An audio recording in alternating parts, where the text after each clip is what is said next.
Taking you now to our breaking news this hour. Melbourne man Greg Lynn has been sentenced to more than 30 years jail for murdering retiree Carol Clay at a Victorian campsite in March 2020. Reporter Sasha Payne joins us now. And Sasha, you're there outside the court. Can you take us through the case and how we led to today's sentencing?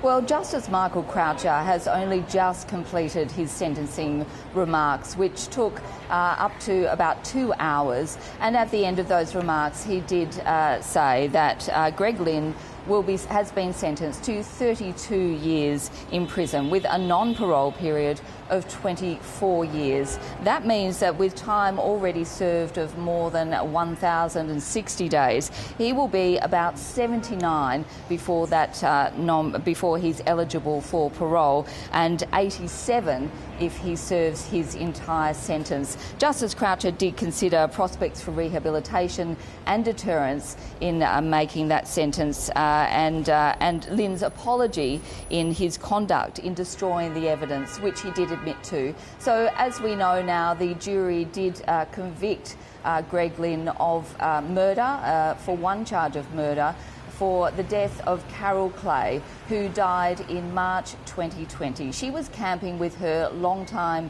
companion, Russell Hill, in the Wanangata Valley in Victoria's high country, a very remote region of the state. After that camping weekend, both of them were dead. Greg Lynn has admitted to destroying evidence, burning the campsite and their bodies, but he insists that the deaths were a tragic accident. The jury disagreed, of course, and they found that Mrs. Clay's death was intentional and was murder.